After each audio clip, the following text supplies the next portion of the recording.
দীর্ঘ 20 বছর পর তারেক রহমান এই মঞ্চে বক্তব্য রাখবেন। তারই অপেক্ষায় বন্দনগরী চট্টগ্রামের বিএনপির নেতাকর্মীরা। তারেক রহমান গতকাল রাতে চট্টগ্রাম বিমানবন্দরে এসে অবতরণ করেন। সেই বিমানবন্দর থেকে বাসযোগে, তার বুলেটপ্রুফ বাসযোগে তিনি আসলে হোটেল রেডিসন গ্রুপে রাত্রি যাপন করেন। সকাল 10:30টায় তিনি একটি সেমিনারে অংশগ্রহণ করার কথা রয়েছে রেডিসন গ্রুপে। আমরা এটুকু জানতে পেরেছি অল্প কিছুক্ষণের মধ্যে তারেক রহমান এই মঞ্চে বক্তব্য রাখবেন নেতাকর্মীদের উদ্দেশ্যে, দলের উদ্দেশ্যে। তিনি আগামী নির্বাচনে কি করতে চান এবং কি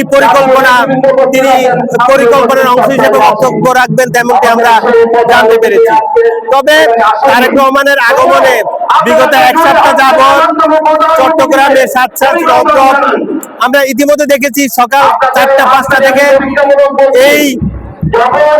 এই মাঠটিতে মানুষের সমাগম ঘটেছে এবং গতকাল রাতের 2টা-3টা পর্যন্ত মানুষ ছিল এই মাঠে।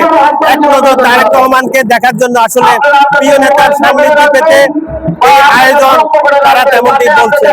তবে প্রিয় নেতা অপেক্ষার আগ মুহূর্তে তারা অপেক্ষা করছেন, তারা আসলে তেমনটি বলছেন। এছাড়া আমার কাছে চট্টগ্রাম থেকে পলো গ্রাউন্ড মাঠ থেকে সর্বশেষ।